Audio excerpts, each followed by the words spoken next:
Yes, people, welcome back to Live at 5, the transfer news on DR Sports. With myself today, we have got to my left an absolute genius when it comes to... No, I'm joking, he's not that good. It's James B on the show, back on DR Sports. I like the word genius, thank you. Hello.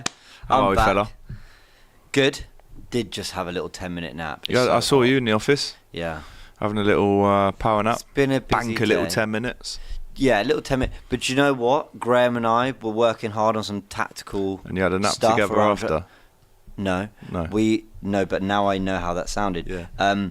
We were doing some busy tactical stuff earlier in the day. It was a long old day. Wimbledon was on. It's really hot. And I was like, little 10 minutes, shut eye, and now I'll be like fully ready to go. You know, they say 15 minutes like the perfect amount of time for a power nap. Is that what they say? Or 20. Or 20. Never more than 20. Fair enough. Well, and that's, now I'm raring to go. Look at me. Look at the energy pouring out. You're entering into that fifth set now, really. Yeah. So, no, it's good.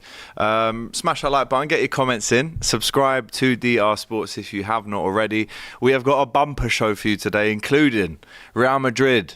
They're pestering. They're making phone calls. Enviado emails. Correos. They are sending emails and posts to other clubs saying, oh, how long's your goalkeeper got on his contract? David Raya, we're going to be speaking about him, as well as Liverpool, Chelsea, Tottenham, and Richarlison. Where is he going to end up? 'Cause he's most likely leaving Tottenham at the end of this season. So hello to everybody all around the world. Let us know where you're watching from. James, we might as well start with your team, Arsenal, seeing as you are here. Yeah. And it's your fella, isn't it? Hand of Arsenal, who reported that... Real Madrid have contacted David Raya's camp and inquired about his situation. The goalkeeper is happy at Arsenal. He's the number one. He obviously came in to replace Aaron Ramsdale. Listen, I think they're having a knock on the door, but Arsenal are saying no, he's all good. And rightly so. I mean, to give Hand of Arsenal his credit, someone who's been... And, you know, sometimes people look down on the word ITK when you attach it to someone like... Almost they're not a journalist, but they kind of claim to know information. He's got to a point, Hand of Arsenal, where the likes of David Ornstein and Fabrizio Romano are crediting him for breaking news first, which I think tells you a lot about quite how well he's doing in this space. And he's come with the news that, Real Madrid did knock on the door. That's the third player now, William Saliba, Miles Lewis-Skelly. And look, I've got a smug face about it, but when was the last time Real Madrid wanted our players? That's why I think... When everyone talks about the progression that Arsenal have had over the years, we know it's got to lead to a trophy. We know that there's immense pressure to do that. But sometimes you can, as away from that conversation, stop and take stock of everything and realise that Arsenal weren't... We laugh at 3 seconds in a row, but Arsenal weren't anywhere near second for a little while before that. Arsenal weren't getting to Champions League semi-finals since 2009. And when was the last time Real Madrid, Barcelona, clubs like that wanted our players? So it just says that for all the work that still needs to be done, a lot of work is done to get us to a point where we're genuinely proud of the players we've got. David Raya, we'll be careful I say this in the presence of a Liverpool fan with Alisson. I mean, David Raya's top 2 or 3 goalkeepers in the league for me. Yeah, I'd say really he's put him top there. 5 maybe on current form in the world. I'd go Wow, so that's maybe fifth. even more. But I do think more Alisson, I actually saw an interview with Raya recently where he talks about Alisson. Oh, okay, did he? And he says one-on-one you just can't beat him. Oh, yeah, he's phenomenal. So I'd still, not for the, obviously I'm a Liverpool fan. No, I understand. I do think Alisson is still the best goalie in the world. But yeah, Real Madrid, with the Spanish connection as well, are almost looking to have a bit of a Spanish spine, at least for the defence with Huijsen and a new keeper. Yeah. I mean... Courtois is obviously one of the top goalkeepers in the world. Would Raya, if he hypothetically did consider the offer or actually go, he'd be playing second fiddle to him though, wouldn't he? Which maybe is a big reason why he's not going. Yeah. But also, I mean, I don't know. I mean, a knock on the door could also mean, look, how about in 2 years? We know, Liverpool know, Real Madrid get their work done quite early, or try to at least. So I don't think it was ever with regards to a permanent transfer right now, to an immediate transfer. But maybe they just kind of want to get things moving for when David Raya's next move comes. Hopefully it doesn't. I mean, the thing about David Raya is people forget Arsenal wanted him in 2020. I think when he only had maybe a year at Brentford. He'd not long joined from Blackburn, if I'm not mistaken. it wasn't the move that happened. We went through a few goalkeepers, Martinez briefly, Leno was then number one, we brought in Ramsdale. But the minute Raya was available and it was a deal Arsenal could do, they brought him in. That was the one that Arteta, and especially Iñaki Caño, always wanted. I think Hand of Arsenal references Caño as a big reason why he's happy at Arsenal. I think Arsenal also made a statement by, do you know what, the more I think about the Kepa signing, the more it is the perfect deal for Arsenal, because they got an experienced 30-year-old goalkeeper who was starting Premier League games last season for a very good side at 5 million, knowing he's the number 2 to Raya. Now, he might push Raya. Kepa's well within his rights to do everything to push David Raya for that number 1 spot. If he does, my word, that we've got a good thing going there. But ultimately, we kind of all know the ranking there. And I think they've made a statement that, yeah, Garcia was around for 25 million. Okay, he chose Barcelona, but at one point we wanted him. But they've gone for a clear number 2. Though a very, very good one. So, yeah, I feel good about the goalkeeper situation. I think that's settled, has been for... This is probably the first summer I'm going into it without going, oh, but I don't want Neto to play much football like last season or the year before that. Is it Ramsdale? Is it Raya? I'm actually going into this going, I think we've actually, for the first time in years, sorted that position. Yeah, it's well said. I think David Raya has obviously come through at Arsenal and retained his spot and overtaken Aaron Ramsdale. But it's important to remember that when he came to England initially, it was Blackburn. Went to Southport on loan. He's really gone around the houses, if you will, to almost cement this place down at Arsenal. Do you think the fact that he grew up playing futsal as an outfield player, futsal, has actually helped him nail down this position, being good with his feet, and obviously having a bit of experience playing outfield? Who are we talking about? Was it Nick Pope and sort of goalkeepers like Trafford potentially going to Newcastle? I think one of the things we were saying was you can't afford to not be good with the ball at your feet now. Yeah. It's just too much a part Pope's of the not the best with his feet. You can't afford not to be. And with David Raya, people often go on about his distribution being very good, but it's weirdly his positioning as well. He literally goes, Lewis Skelly will invert, Gabriel will go all the way to left back, so David Raya could go to left centre back alongside Saliba. Sweeper keeper. It's really like literally 11 outfield players. There's a Pep Guardiola quote I'm going to butcher. I think Carl Walker said it. It was something to do with Guardiola doesn't like the term man for man press, because the goalkeeper isn't pressed. They don't count it like. So he's actually saying, well, it's not man for man, because they do have a spare. And I think that's just where the game's gone now. And David Raya has to be good at that. And I think that will just be a part of the modern game. And yeah, if futsal's helped, then good on him. He's very good with the ball at his feet. He's very confident. He attempts things. He might get it wrong every now and again. He might put his team in a little bit of trouble. But that is true of every outfield player. But that's and every goalkeeper that's ever existed. You know, you look at some of the absolute very best, the Buffons, the Kahns, you know, the Ray Clemences even back in the day. Yeah. They've all made big high-profile errors before. I remember Alisson. He's got one in him about once every 18 months, Alisson, but he's so good in the other 17 months that you think, wow, we'll take that ratio. Yeah. But I remember in his first season, we were playing Leicester away, and it was like his third game into playing for Liverpool, and the ball comes to him, Vardy's chasing him down, and he runs up to it and just dinks it over Vardy's head, and on the half volley, just side foots it out to Trent, and it was like, imagine like Jersey Dudek doing that 20 years ago. You just wouldn't have it. Sander Westerveld. You know, Pepe Reina was quite good and he modernised it a bit. But I do like Raya. I have to admit, I think he's probably quite unlucky as well that Unai Simon plays so much for Spain. Yeah. Again, it's like Pepe Reina, but Casillas. Yeah. You know, so they're obvious. And you've got another Spanish goalkeeper who's probably number 3 for Spain as well. Yeah, Garcia too. He's in there. He'll be knocking on that door. Yeah, I mean, they're blessed with goalkeepers, Spain. So yeah, I mean, for the first time, and my word's taken long enough, but I actually think Arsenal have sorted that position. But do you think the fact that or maybe you've already answered this, but you mentioned the Miles Lewis Skelly links, you mentioned the David Raya now, Saliba links as well. Yeah, you want to be flattered that, you know, they're looking at you if you haven't maybe had that feeling for a while. But should you be worried at all? I mean, 100%. Honestly, don't take me being like, I don't think you're being smug or anything. No. I'm proud of that side of things for the players in particular, the level they've got to, that there's that level of interest. But people kind of think like there's this social media pressure to win. Like, oh, I'm going to get trolled by Chelsea or Liverpool fans or Tottenham fans if Arsenal don't win trophies. Like, the least of my worries. I'm an Arsenal fan. I want Arsenal to win because I'm an Arsenal fan. I think this group's good enough to win, and I want it for them. But these players, if we're not winning trophies soon, that's where the pressure really comes. Because how long has William Saliba got? I hate saying this. How long has Bukayo Saka got? Rice.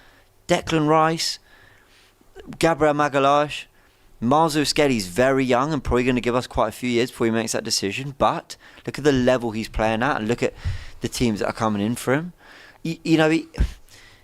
These players, I really believe, it's a bit of a paradox, if that's the word. I think Arsenal need more quality in the team, but I also think there's plenty of title-winning quality in there. They just need some help. But those that don't get the help, and if they don't get over the line, whether it's because they didn't get the player help, whether it's because Arteta can't get it done, whatever it is, I don't just mean the title, I mean trophies. I really think it's just in your nature to look elsewhere. Trent did it all at Liverpool, was on a title-winning trajectory when he made his mind up about Real Madrid, because it's not even just about trophies, sometimes it's about just wanting something different. And I'll tell you what, that pressure comes more when you realise that maybe there's a lack of fulfilment because your talent isn't matching what your CV is. So like that is just so natural in life. And yes, it's flattering that Real Madrid with the players they've got are looking at our players, but it's more pressure, which is why I'm encouraged by Eze, Rodrygo, Gyökeres links and things like that, because that's the calibre of player we've got to bring in to try and give these guys the help to win things. Well said again. We'll stay on Arsenal because there's still more to talk about, to be honest. We've Palace, been busy, you know. Eze, good talks with his camp. Believe that the deal is separate from a winger to a striker. That's what Ornstein said, which probably encouraged Arsenal fans. But obviously there's still deals to be done. I actually have a sneaky feeling that Rodrygo does end up at Arsenal if you stump up the money. If you come with a lowball offer, you might get turned away first try. But who is maybe the hottest names on the Arsenal radar at the minute, and how quickly can we expect the Gyökeres, the Seskos to get tied up as well? Let me say the transfer window is 50 times more exciting today than it was for us 3 weeks ago, 2 weeks ago. I mean, it's taken a major swing. Now, I know people would be disappointed by things like the Madueke links, but largely, he's even being talked about as a third attacker. So even then, I'm almost like, wow. Unseeded. What? Basically unseeded. Very good. We were watching Wimbledon, and I've lost the game. That's a $5 in the bank for me.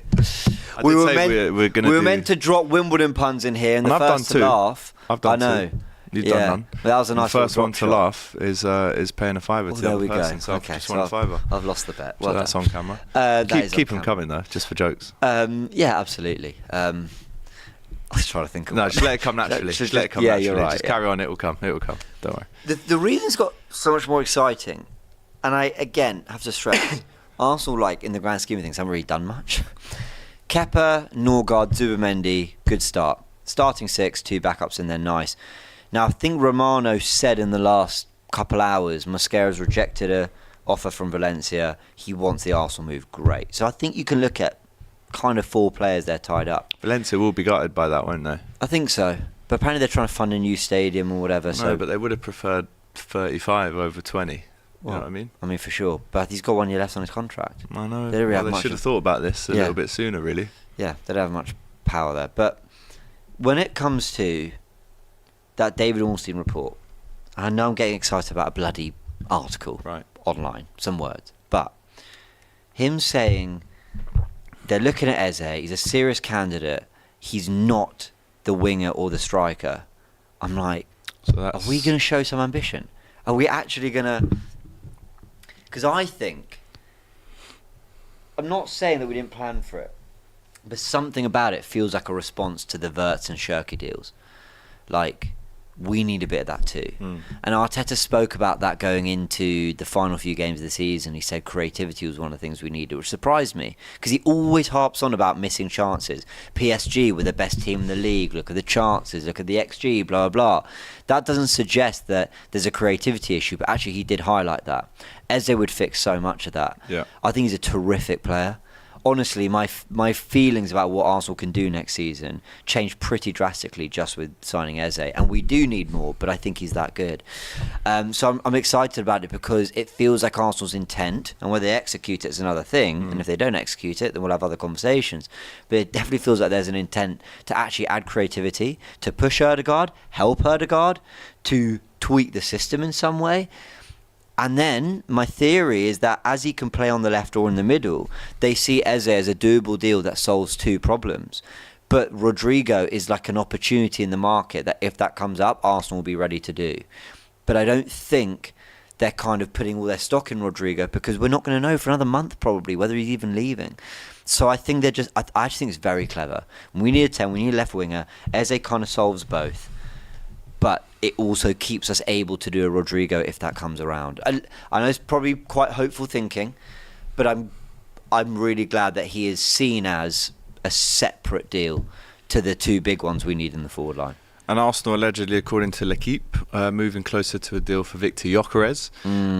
This one has kind of done my head in across the summer, to be honest, or even since it's getting January. Boring, isn't it? You know, for so long it was Gyökeres to wherever Amorim went. And then it was Gyökeres to Arsenal. Then it was Sesko to Arsenal. Now it looks like... Would you say the pendulum has now swung back to Gyökeres over Sesko all of a sudden? Not all of a sudden, but maybe in the last week. I was trying to curse... Where is that yesterday. pendulum? I was trying to curse yesterday on AFTV about it, and... I think Arsenal have a favourite, which is Sesko. I've kind of always maintained that. But I also think Berta is really trying to use this window to be quite like, no, like you're not gonna. Can I swear on DR Sports? Like you're not gonna fuck with us, basically. Right. Okay. Which yeah, well, there we go. Not really, but Okay, well, I'm sorry. There we go. It's not my apologies, projection. It's like you. Is he trying to lay his cards down on the table and say, "Listen, you're not messing with us"? I think we're trying to act like big boys, pretend we've been here before in that way of, you know, Eze, Rodrygo, Gyökeres, that's big boy moves. Bang, bang, bang, big money. I think it's the type of deals they want to do too. I think it's honestly in the types of deals like Garcia for 25 million. Nah, you're right. We don't need to spend that money. When you look at Partey wanting a pay rise off the back of one full season in 5, no. We'll give you near what you're on, but less, and we'll do a 1 year. Does it work for you? Cool, well, we've got someone ready to go. And I think with Sesko and Gyökeres, I think it's a case of, yeah, we have a preferred, it's Sesko, but trust me, we can make Gyökeres work too. And if Leipzig aren't going to play ball, and if Sesko can't agree terms, whatever's going on, we're happy to pivot to this one. And what's really interesting is when a quote-unquote main target comes out, like a Gyökeres, it's very quickly followed by there's also talks of Sesko. So when everything came out about Eze last Thursday, I was thinking, that's really interesting, left wing or whatever. It then came out in The Athletic, Morgan Rogers, Noni Madueke, they're all there too. And then you start going, is this Berta, because Ornstein said in his report that Arsenal don't want to pay the full release clause for Palace, is this Berta going, listen Palace, there's other players and we're looking at them too, and if Eze wants that move, then there's got to be a little bit of push and shove to make it happen. I don't know. I just feel like he's trying to be a bit more bullish. And one of the things Hand of Arsenal said was that there were approaches for Zinchenko, but Berta said, if don't come with a good fee or we're not interested. And again, what does it help Arsenal to get 10 million for Zinchenko? He's a good player. He's actually a very good footballer. He's going to play some cup games. He's going to come in at left back, maybe against teams who can have a lot of the ball. He's still a very useful player to have. He'll still play at a very good level for us. He's a technical player. And actually, maybe we're better off just keeping him. So we've gone, come with 20 million. Same with Kivior, come with 25, 30 million. Otherwise, we'll happily keep them for another year. And I think that is a much better approach for Arsenal, because over the years, we've let players go, okay, there's been the Balogun, the Nketiah, Smith Rowe, they've got good fees. But a lot of players have gone for very little as well. And a lot of players we've either overpaid for, like Kai Havertz potentially, and others where you just think Arsenal have been bullied in the market. I think Berta's trying to readdress that, if I'm honest. Yeah, I suppose he's got to come in and make a stamp straight away, yeah, given his CV, his track record. But L'Equipe said Arsenal making progress on the Victor Gyökeres deal. It could make a strong move in the transfer window. This is loosely translated, and secure the means to achieve its enormous ambitions for next season. It's also considering Magnej Al-Akliouche. Monaco Winger / midfielder, yeah. Okay. So obviously spreading the net far and wide. Another player that got linked and came up, along with Noni Madueke suddenly picking up some. Yeah, I think Curtis told me that an Atletico Madrid page or channel were talking about Berta, saying, great operator, but it can almost be frustrating trying to follow what you're up to because so much can make it to the media. Edu was very reserved, and then bam, Fabio Vieira's joining. And then it was sort of, he had that Zinchenko kind of happen all quite quickly.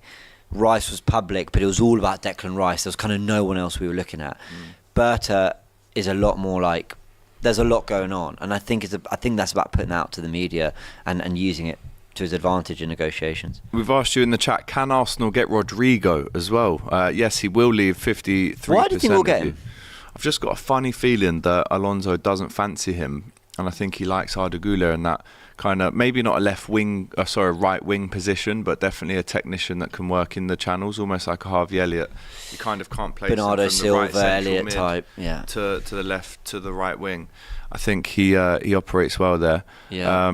But they'd still have to buy a replacement, would they not? I know they've got this Franco Mastantuono coming in. And he's obviously looking to bring through the youth Gonzalo, and Endrick will probably get minutes. But I've just got a feeling, if you stump up a serious offer, because I think the release clause is 77, I've heard they want that. I didn't know that was a release clause, but I heard that's what they want. Yeah. I mean, if you stumped up 70, I think it would be a very interesting proposition that they'd have to consider. I have this feeling he moves this summer.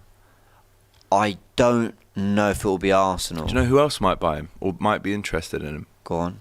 Who are quite clearly and openly expressing their interest in wingers at the minute? Bayern Munich. Yeah. Because allegedly today they're after Marcus Rashford, and we know they're interested in Luis Diaz. Oh wow. This was according to a newspaper that I would never read, and you know which one it is. But they said the Moon.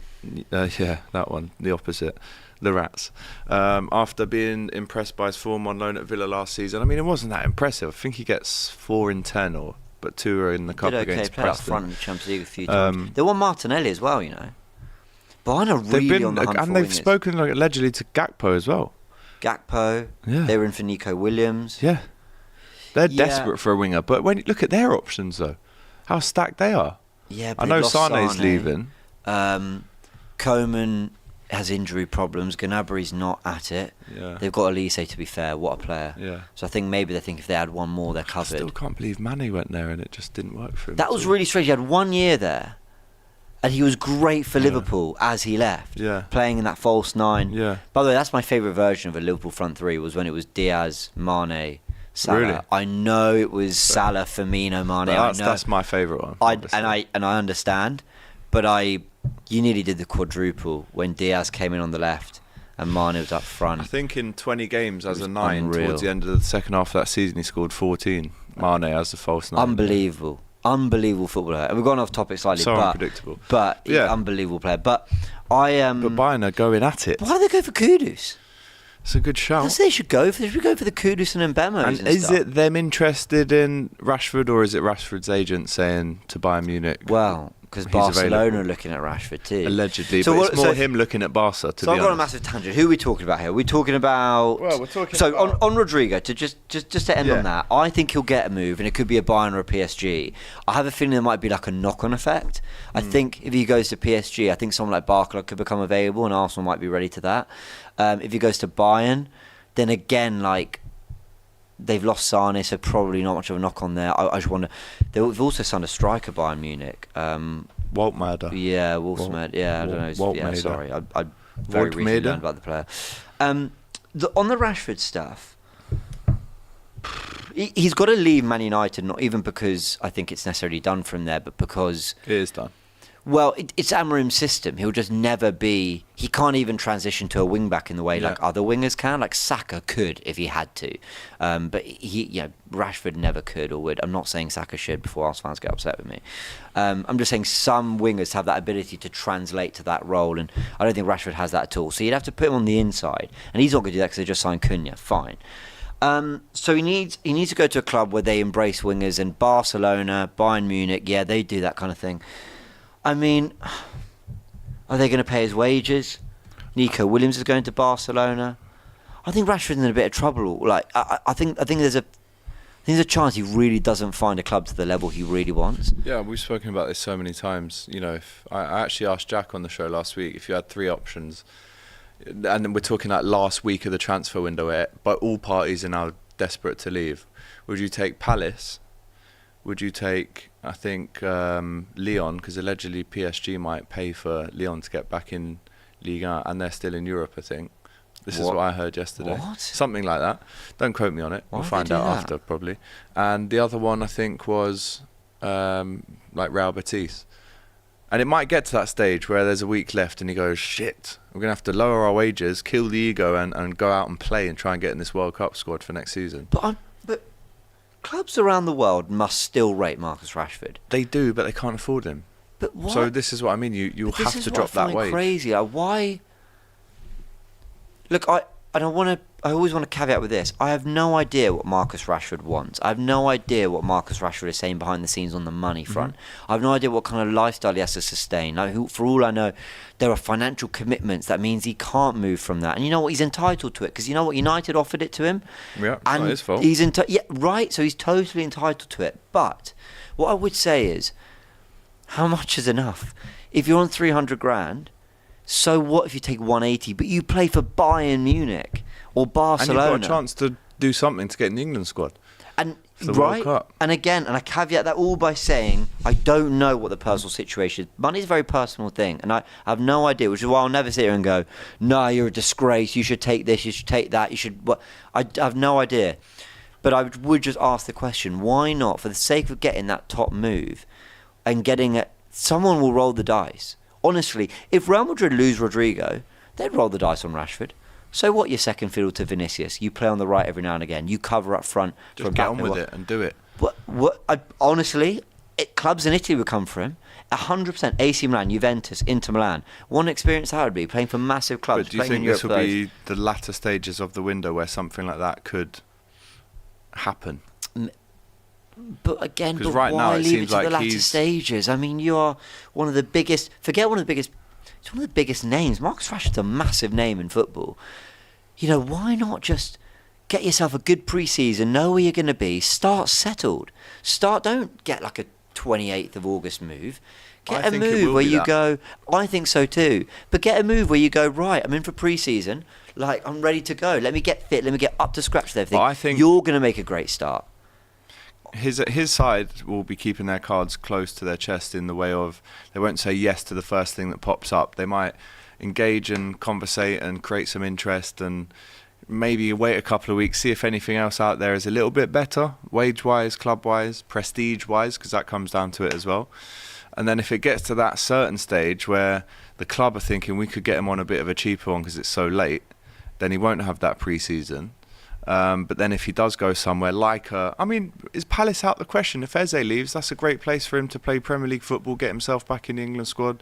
They've got Europe.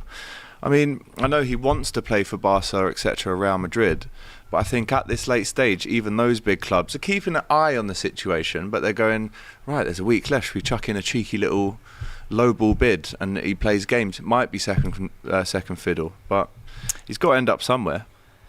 And he will, because it's just fundamentally not a fit. United fans might laugh at me. You know Jadon Sancho, right? So obviously Chelsea actually paid $5 million to not make it permanent, which I think's hilarious. Unbelievable business. With Jadon Sancho, I can see a world, and I know, has he posted things on Instagram before or said things? Yeah, in the past he has, freedom and stuff like that, wasn't it? There's a world in which the type of player he is, Amorim puts an arm around his shoulder, says, right, we haven't worked together. This is who I am. Good to meet you, blah, blah, blah. You're actually a really good left-sided 10 / left of a front 3 player for me. Actually, he fits that really well. He's not a touchline winger, plays better on the inside.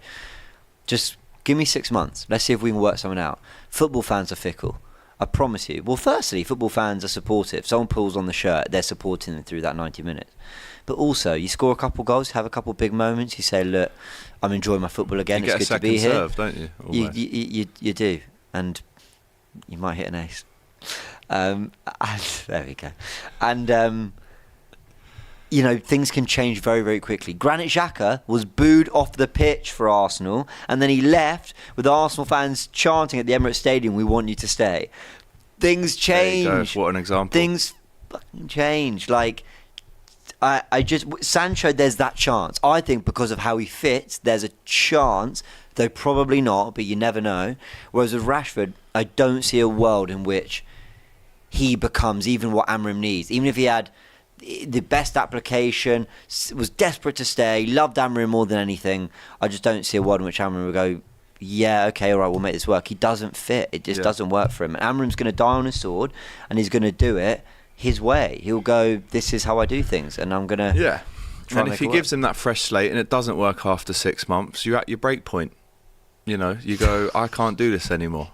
So you will have to leave. There will be no Hawkeye on looking back and trying to work out a place for you. If it doesn't work, it doesn't work. But I agree, there could be a production chance. Put Wimbledon on there. There could be a chance. RSV says the whole narrative that if you have a Champions League you can't attract a player is absolute BS. It looks like United are having the last laugh after losing that final to Spurs. Spurs and Newcastle can't attract anybody. Clara Bitsy, AGT is privileged. 2 days in a row he has a sensible Arsenal fan on a transfer show. There you go. You're welcome. Jack and the old Jamesy boy. Thoughts on reports, says Clara Bitsy, that Chelsea want to start the season with 9 attacking players, and should they go for Kudus? They probably will at some point. 9 players is a little bit extreme. I mean, Liverpool dealt with 6 last season and managed 1 trophy. I mean, 9... Where do you play? Do you keep 9 happy? I'm not too sure. You know what strikers are like as well, with egos and whatnot. I mean, no doubt Arsenal will buy 12 of them, because that's what we tend to do to help Chelsea out. I find Chelsea so interesting, We're actually going to come to them shortly. All right, I'll hold it then. There is actually loads to get through, including Liverpool. Jarrell Quansah announced today by Bayer Leverkusen, £35 million move. Great business. And do you know what? I have to respect Jarrell Quansah. He came through the academy at 7. Captained Liverpool right up until the first team. Obviously had a big stretch in games 2 seasons ago. Scored a few goals for Liverpool. Been a great servant. What more can we say? We've got a really good deal out of it. He's happy, we're happy. He wears the number 4, replaces Jonathan Tah's number at Leverkusen. Last defender we sold to them, Sami Hyypiä, he wore the number 4. So it's a good home for him. I mean, he is managed by Ten Hag, so it could all come crashing down quite rapidly. But he's gone, 35 mil. Liverpool's still working on the Mark Gahey deal. It's understood that they now want 65 mil, and that's because they owe 20% whatever the sale is to Chelsea. Oh, nice. So they're trying to boost it up. It was closer to 70-75 when Newcastle were interested in January. And Konate, Diaz all need new contracts. The Diaz news, obviously, that Liverpool rejected any advances from Bayern Munich. We've already spoken about it, but I do think Liverpool locked down that contract of Luis Diaz. He's got it so good at Liverpool, and he's 28. I'd see another 3-year deal, 4-year deal, perfect for him. He will get a new deal, won't he? Yeah. Well, I've heard that he was on 55k for ages, for years, and then I've heard that he's on 140, but he's only signed 1 contract, so I'm not too sure. But listen, if it is 140, which I believe for ages it isn't, then yeah, you can bump it up to a 200. I think Mane was getting that. He's not maybe putting up Mane numbers in terms of 24 goals in all comps, but he's getting you 17, 18, 19. How good was he last season? There were times when he was unplayable, especially in that false 9 position, which, as an experiment, started really well. I mean, to score a hat-trick against Jonathan Tah at Anfield against Leverkusen, Frimpong, Wirtz, all these guys playing, then, yeah, that's worked. But as the season went on, it didn't work, and I think teams worked it out a little bit. Yeah. That's why the new number 9, whoever it is, if it's Isaac Ekitike, needs to come in and almost hit the ground running straight away, because we can't afford to have another number 9 that doesn't work. But the Mark Gahey one is interesting. If Liverpool get to a stage where they're not getting anywhere with the fee, because personal terms are agreed, 5-year deal, they might look to Hato, and they might just say, do you know what, we're not paying 65, we'll give you 45, but we're going to walk away, or let him go to us for free next year. I really, really, really think you need a left-footed centre-back in there. Hato. I just think, for cheaper as well. But I just think it gives you so many options. I keep saying I know City are playing with overlapping fullbacks. I know that's always been that they've been doing that at the Club World Cup with Pep Linders. Interestingly enough, I know that's been the Liverpool way of doing things. But I really think Arne Slot, he's a smart tactician. He's going to want to mix things up a little bit. And I just honestly see a world where he goes, I don't need both fullbacks bombing on. Not when you've got McAllister, Wirtz, Salah, Diaz, all these players, a new striker. And I think there's a world in which Hato plays left back with Van Dijk, Konate and Frimpong. And Frimpong bombs up that pitch to get Salah closer to goal. And Hato just tucks in. You've got a nice back three there. Van Dijk's distributing from central spaces really nicely. Or there's a world in which you've got Kirkes at left back, Hato left centre back with Van Dijk and Gomez, and then you've got the same thing. You've got your left back bombing on, and Connor that Bradley three as well. tucks in. And then you've got Connor Bradley as well. And you've still got Andy Robertson, but he'll probably go. But you've got he'll stay. He'll stay this season. Robertson will stay? Yeah, it'll be Tsimikas that goes. Okay, so Tsimikas will go. And there will be games where you play your Konate, Van Dijk, and your fullbacks bomb up the pitch, and then you need your midfield three to be a little bit more resilient, because it's all about balance. You can't have everything. Fullbacks up the pitch, wingers, high and wide, Wirtz in the pocket. There'll have to be some balance struck with Liverpool, but Hato gives you the opportunity to do all those things because he's a comfortable left centre back and left back. Yeah. Honestly, that's the move. He's a very good player, but I think that's the move for Liverpool. I really, really strongly do. The only thing, don't take too long, because I have a feeling if Arsenal do get the kind of money they want for Zinchenko and Kivior, then that's exactly who they'll go for. Hato. So another left-sided defender for Arsenal. But we'd literally be losing two. I know, but come on. I know, Bloody but conveyor belt. No, it is. We overinvest in that. But yeah, Liverpool do need to lock down Konate first and foremost, and then look at maybe another centre back. And I think as a fan, you don't really want to see this trickle into the new year with Konate. We'd prefer to get it locked up and loaded by start of the season, to be honest. Just a bit of a boost. But Jarrell Hato is still on the radar for Liverpool, as is Hugo Ekitike, as is Mark Gahey. Let us know in the comments, where do these players end up and for how much as well? How much will Liverpool stretch to Mark Gahey before they just walk away? Let us know in the chat. Let's move on to Chelsea now. Joao Pedro signed his 7-year contract after the £55 million move. The Chelsea social media team put a video out of him on the beach in Miami. It's quite a cool video, to be fair, the boy from Brazil. They've now spent 263 million quid at Brighton, excluding Potter and the backroom staff, that is. This is obviously Chelsea's favourite club to buy from. It reminds me a little bit of Liverpool and Southampton. Yeah. I mean, we bought McAllister off them as well, I suppose. Yeah.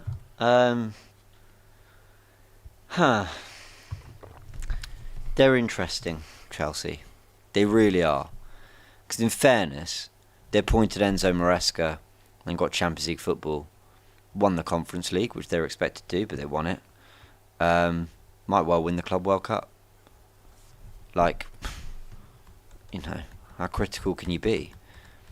But what I would say is that they do things that leave me with more questions than answers.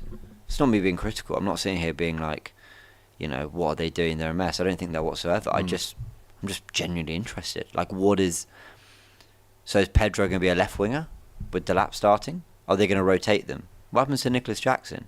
A lot of people were saying, yeah, he's got his issues, Jackson, but Chelsea missed him when they didn't have him. And Kunku was meant to be pretty marquee signing when they brought him in. They very kind of quickly moved on from that experiment. Sancho's coming in on Conference League finals to try change the game, to win a game. He actually played a lot of football, but they'd rather pay $5 million and let him go. So that didn't work, but he played quite a lot. Was he that bad for them, Sancho? I know he wasn't great. Do they just think he was good enough for where they were, but now they need better? But then they're looking at Gittins, who's very young. Yeah. A lot of these things, I'm just fascinated. I'm just really fascinated. And I do wonder if some of the business they do is purely to then make profit on some of those players again. They're also a business. I don't have to love it, but they're also a business. Where do you think Joao Pedro plays for them? I mean, Pedro and Delap added to Nicholas Jackson. Some people will say, yeah, but you need options, and I hear that. But I also think you got three players who are all of a very similar age, who would all be asked to do a very similar thing in the team, who are all competing for one place. Yeah, I mean, they talk about 9 strikers. Do I think that's totally necessary, or 9 forwards? I definitely Should don't. we go through them? Pedro, Delap, Jackson are your strikers. Yeah. Madueke, Felix. Sterling's still there. Felix is still there. Tyreek George. Palmer can play wide, but he's more of a central player. No, there's more. There's got to be. I'm missing someone obvious. Esteval's coming at some point. Let me get my phone. But just on Joao Pedro, Yeah. Hertzler calls it a good piece of business for all parties. He thinks that the money is, can be used towards significant investment. He came in for 30 mil. He was the club record signing for Brighton back in 2023. So he hasn't been there too long. Obviously scores Brighton's first ever European goals. Yeah. Big moment for him. Neto. Neto's there, of course, but goes for 55 plus 5 in add-ons. For Brighton, in terms of business, profits and losses, that is double your money in 2 years. They've done well. They're a brilliantly run club. They are fantastic. They are a brilliantly run club. And look, they spent a lot of money. I mean, last year they spent upwards of 200 million. So it's not all, genius 1 million, £2 million deals here with players. I mean, they spent a lot of money on O'Reilly, on Jorginho Ruta and players like that. Yeah. But they make a profit on Joao Pedro. He wasn't, as far as I'm aware, even starting every game. There's definitely games I watched where they went 4-4-2 with Welbeck and Ruta. Yeah. So they're just very good at constantly keeping things going. I mean, they literally went from Basuma to Caicedo to Baleba. And with every single one, I've honestly heard a Brighton fan go, I think they're better than the one before. And they'll probably get 120 million for I still can't believe McAllister. We got him for 35 million. That's got to be one of the steals of the century. Yeah. Genuinely. But yeah, Joao Pedro, with the competition of a Delap, and obviously Nkunku's still there as well, by the way, who didn't even mention him. So they've got so many options. Do I think it's necessary? No, if I'm honest. And that will sieve down slightly. But Chelsea fans in the chat, are you happy with the way that they're moving, which seems quite scattergun, seems quite reckless and without direction? But listen, we've seen it work eventually with Forest. They buy 35 players and over 3 years that becomes, only 10 of them are left. It's ruthless, it's savage, but is this the way for Chelsea? Let us know in the chat if you do believe that they're doing this in the right manner. Let's move on to Tottenham. Eze, obviously, as we know, was on Tottenham's radar. He's now in deep talks with Arsenal. Spurs turned to West Ham's Kudus, who the club need to sell due to PSR issues. They also missed out on Semenyo, by the way, as he's just signed a big bumper new deal with Bournemouth, which I respect him for up until 2030. Probably look to sell him next year and get the maximum in for him. But here's a question for you. Who is the last player that Tottenham bought from West Ham?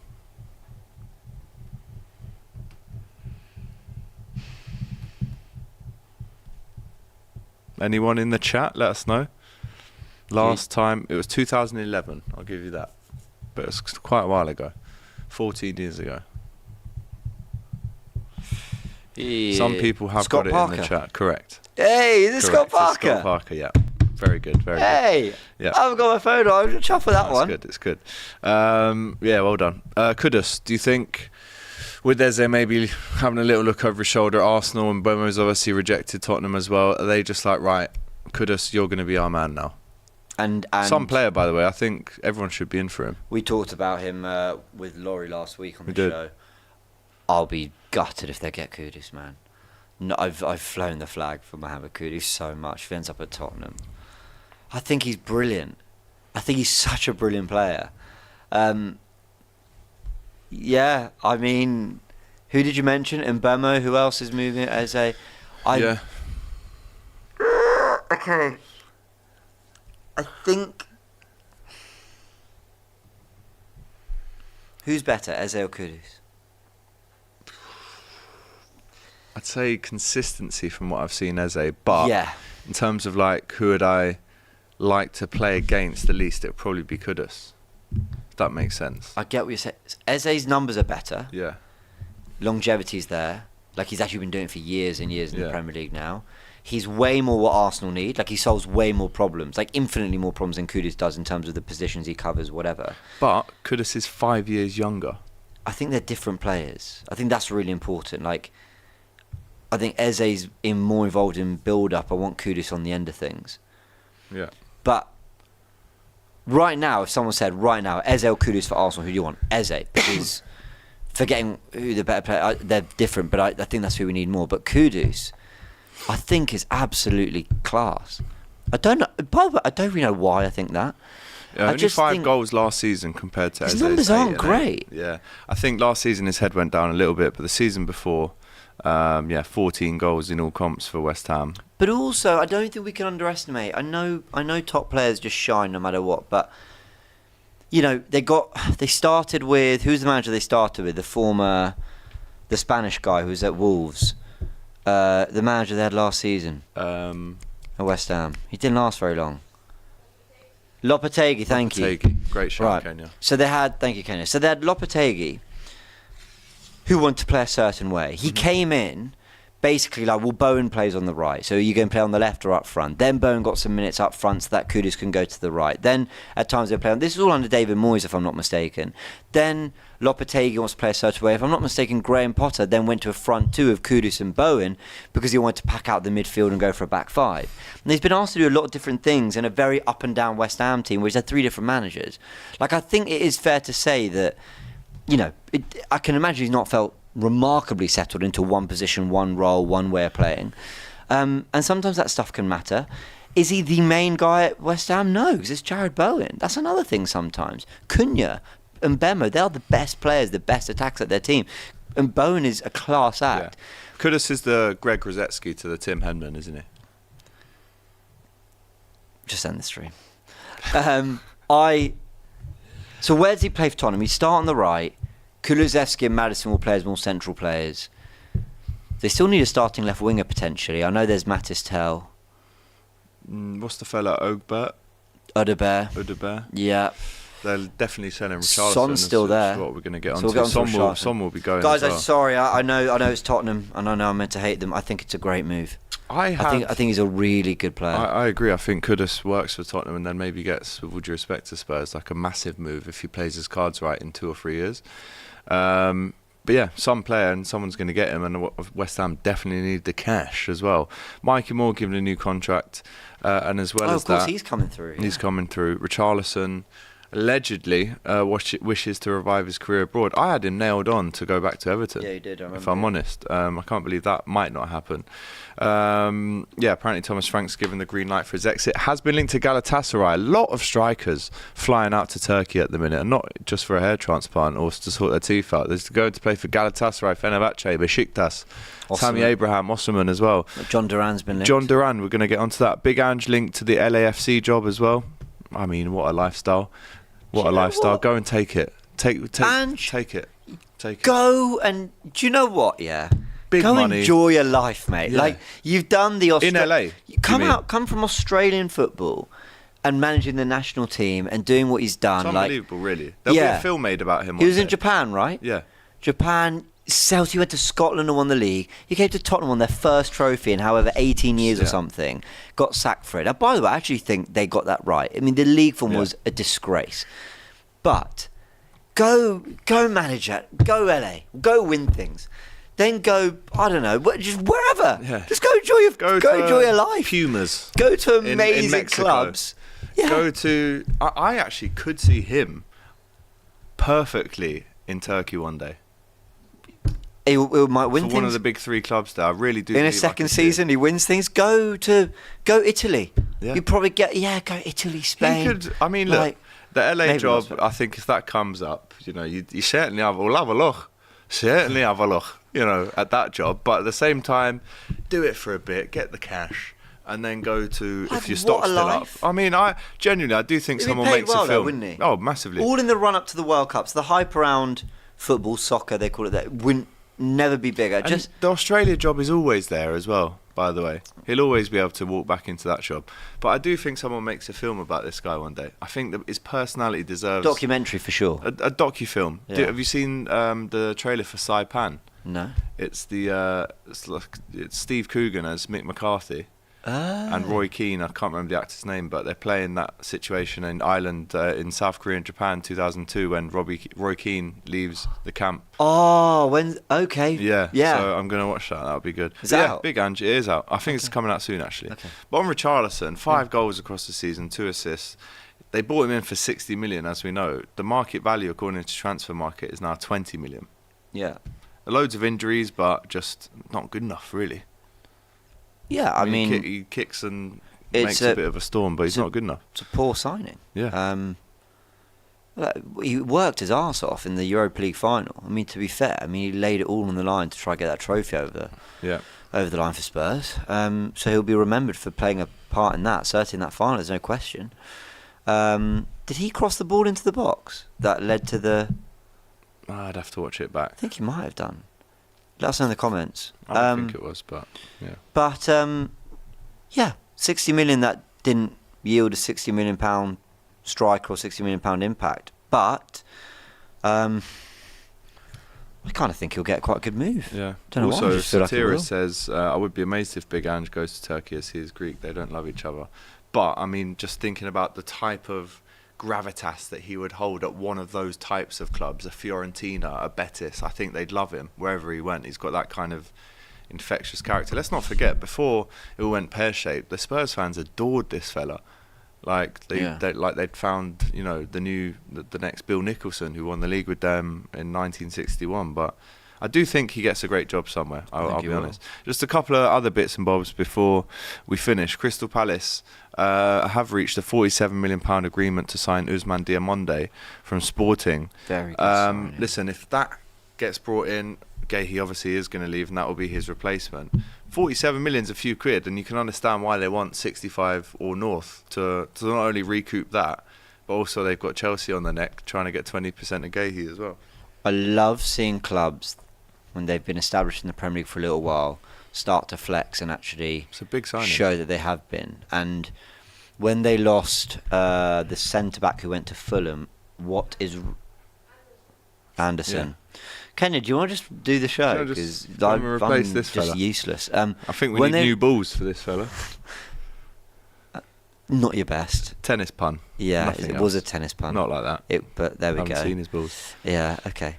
When Anderson went, they brought in Lacroix. Am I pronouncing that right? Lacroix? Yeah, Lacroix. Palace fans love him. Losing when they needed to upgrade at right back, Munoz, how brilliant he's been. When they, were moving away from dependence on Zaha, they went and got the likes of Eze, Elise, they signed Eze, I think, from Reading. Millwall, was it? Yeah. And now if they're losing Gahey, they're going, well, we'll get Diamonde, who's been linked with Arsenal and other big clubs.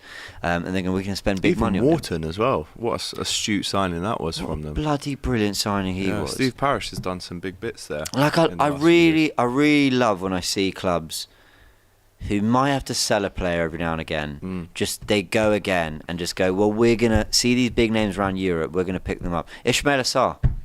Yeah. They lost Elise. Now Sarr's not Elise. Yeah. But my word, good player, man. Played more than his fair share of a part in winning the FA Cup. I love that. It's good business. Just before we end, here's two pretty mad ones that I did not expect. First of all, Colombia forward John Duran going to Turku. So what's going on there? Fenerbahce Why is he leaving so quickly? I just think his family didn't really acclimatise necessarily to the culture and maybe the climate as well. So it's still only 22. I mean, should other big clubs have been in for him if they heard or got a whisper that he wasn't happy there? I mean, I think he's only scored. He's only played he's scored 12 goals or something for Villa, not that many, and then gets that huge move. But I thought there maybe would have been some big clubs sniffing around. But I want to be careful I say this. I didn't watch a minute of him playing at Al Nassr. That's where he was, right? Yeah. Al Nassr. Al Nassr. Is that how you pronounce it? Al Nassr. I didn't watch a minute of him. So for all I know, he was brilliant. And he was elite, and Fenerbahce just stumping up big money to get him. That could be the story. It's a loan. Okay. But I remember in January, the cries when Arsenal didn't get him from some of our own fans. And by the way, I'm not saying he wouldn't have helped us. He probably would have. And I remember a lot of clubs were talking about him, and for whatever reason, a lot of the big clubs didn't. And sometimes, and again, I haven't watched a minute of him. I could be completely wrong. But sometimes you stop and you look at something, you reflect on a thought from a year ago or 7-8 months before. And by the way, I tweeted in, I think, September going, this guy's going to go for 80, 90, maybe 100 million because of the goals he was scoring, because that's what Villa would have demanded for him. Yeah. But valuations and how you're viewed in football can change so quickly. So if he is looking to leave, why are there not big clubs at the table for what would be his second move in 8-9 months? I'm just asking the question. And you can almost apply the same question to the next fella. Juventus closing in on a deal to sign Canada forward Jonathan David, whose contract expired at Lille at the end of the season. By the way, Lille have just brought back Olivier Giroud. He's probably eyeing up a World Cup spot as well, just for one last roll of the dice as a 40-year-old. But Juventus going in for Jonathan David, who again has been a name linked with all the top clubs in Europe for probably the last 3-4 years. Again, I thought more would be in for him. It's a free transfer. I'm sceptical when a lot of the top clubs aren't looking to do it. I just wonder why. But again, I won't say too much. There's someone like Kudus, the reason I'm praising him is because I've watched a lot of him and I think he's brilliant. Well, whether the numbers say it or not. Same with Eze, same with others. I barely watched Jonathan David, and I haven't watched him. I saw him play at Anfield. He did impress me. Yeah, scored. Okay. I haven't watched any of John Duran at Al Nassr. I saw that report and I went, right, why? Also, why so quickly? Also, why are there not more clubs There must involved be a reason, in right? this? Man United need a striker. Liverpool need a striker. Chelsea needed, but now obviously Pedro's down in the Arsenal need a striker. Yeah, absolutely. What is every club? What are we missing here? I just wonder. Throw the question out there. But I look at some of the goals he scored, the talent, the technique he's got when he strikes a ball, especially from distance. I mean, yeah, phenomenal talent. So I don't know. But anyway. MRM Sports says, with the new additions Chelsea are making, if we start like we did last season till December, don't you think we'll be more in a title challenge this season? Yeah, time will tell. I mean, they could come up in a big way. I think defensively there's still frailties there, though. I mean, the keeper's not world class. He's not going to win you a league. Sanchez in goal. There's no way you win a Premier League with Sanchez in goal, with all due respect. But yeah, they're bringing in more and more. So yeah, maybe they finish third. I'd love to see if Maresca starts to settle on something this season more for Chelsea. Yeah. Because sometimes it was Colwill, sometimes it was Badiashile, sometimes it was both. Sometimes it was Fofana, sometimes it was Tosin Adarabioyo, sometimes it was Cucurella on the overlap, sometimes it was Cucurella inverting, sometimes Reece James in midfield, sometimes he was right back, sometimes it was Gusto inverting, sometimes he was going on the outside. Now, by the way, I'm calling for Arsenal to actually show a bit more flexibility in their tactics, but there is a balance. They did so many different things, from Sancho wide to Sancho on the inside to Pedro right, Pedro left. Madueke played a lot of football for Chelsea last season. Now, supposedly, they'd be happy to let him go. To win a title, you need to have an unpredictability about you. But also, would you say you could tell me right now what Liverpool's starting 11 was for most of last season? You could. Yeah. I don't think I could do that for Chelsea. Now, maybe because I'm not a Chelsea fan. A Chelsea fan could sit here and say, no, I could tell you that. No, I agree. But I feel like with Liverpool, they found a way. They tweaked it at times, but largely this was how they were going to do things. I think that's true of Man City, certainly when they come into a run-in. Though they rotate a lot, they get to that last 15 and you're like, this is what we're doing. So maybe that's the next step for Chelsea. Can Maresca and Chelsea really settle on something, and then everyone else plays their part in the squad, coming in and helping in the cup. So let's see. We'll see. Time will tell. Liverpool are after Lekeba from Leipzig, the left centre back. Says Joe Wright. Centre back. Yeah. Well, we're going to get one. Richard Hughes. Yeah, and Michael Edwards. Speak. Actually, no, because I don't want to help you. But well, bit of money. Yeah, probably it won't helps. take a lot, to be honest. Yeah. To throw my club in the bin and just work for you lot. Yeah. No, I could imagine it one day. It's a joke. Oh, is it a joke You're though? all going to get upset. Is it a joke though? It's a joke. I don't think it is. It's a joke, but also I'd like to travel a bit. So yeah. Well, work remotely. Football Manager, just play it. Perfect. Work remotely. Imagine getting paid to play that. That'd be great. Madness. But that is it really. That is all your transfer news as we know it today. Covered a lot. We have covered an awful lot in the last 58 minutes and 18 seconds. So yeah, James, big up to you, my friend, in the heat. Thank you. Big up. Thank big you very up. much. Big up. You owe me £5 I do owe you £5 because you cracked at the tennis pun game that we were secretly playing. I'll get you some gyozas at Hanasushi. When? Soon. Didn't you get them for free last time as well? No, so I'd rather have the cash. I'd rather have the cash, to be honest. Cash in my pocket. Right, DR Sports Transfer News live at 5 with myself, AGT, and James. We will be back tomorrow, and we will have that 12:30 show live as well for you tomorrow. So let us know what you think about the transfer news, everything that we've spoken about in this video. Jump in the comments, let the conversation continue. Go and follow the Gooniverse. Go and follow the Cop TV. We just dropped a video on Luis Diaz. So head over there if you fancy it. But until then, until tomorrow, we'll see you soon. Take care.